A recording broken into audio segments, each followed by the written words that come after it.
25일은 서해 수호의 날이었습니다. 이날은 서해 수호를 위한 장병들의 희생을 기리고 국민의 안보의식을 북돋우며 국토 수호의 결의를 다지기 위해 제정한 법정 기념일입니다. 지난 2002년 제2연평해전과 2010년의 천안함 피격 사건과 2010년 연평도 포격 등 서해안에서 발생한 북한의 도발을 상기하고 우리 국군의 서해 수호를 위한 희생을 기리는 날입니다. 그런데 지난 24일 북한은 ICBM 화성 17형을 발사하는 도발을 감행했습니다. 윤석열 당선인은 25일 서해 수호의 날을 하루 앞둔 시점에 북한이 올해 12번째 도발을 해왔다며 도발로 얻을 수 있는 것은 아무것도 없다라고 북한에 엄중히 경고했습니다. 윤 당선인은 나아가 제2연평해전과 천안함 피격, 또 연평도 포격으로 55인의 용사들이 전사했다며 우리가 누리고 있는 자유와 평화는 이들의 고귀한 희생에 큰 빚을 지고 있다는 것이라고 강조했습니다. 그렇습니다. 윤 당선인이 말씀하신 것처럼 목숨으로 국가를 지키고 헌신했던 분들을 우리가 결코 잊어서는 안 될 것입니다. 3월의 네 번째 금요일을 서해 수호의 날로 정한 것은 가장 희생이 컸던 천안함 피격이 일어난 2010년 3월 26일이 바로 3월의 네 번째 금요일이었기 때문입니다.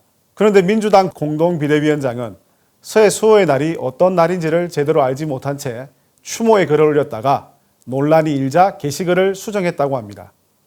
박 위원장이 25일 SNS에 올린 글은 2002년 3월 26일 북한의 잠수정의 기습적인 공격에 맞서 끝까지 서해를 지켜내신 55분의 서해 수호 영웅들을 잊지 않겠다는 내용입니다.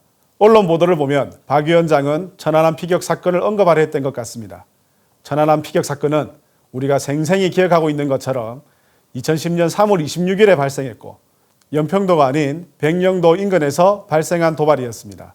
또 천안함 피격 사건으로 숨진 사람은 모두 47명이고 55명의 서해 수호 영웅들은 2002년 6월 제2연평해전과 2010년 연평도 포격전으로 숨진 용사를 합친 숫자에서 박 위원장의 게시글은 정보가 잘못됐다는 지적이 제기됐습니다.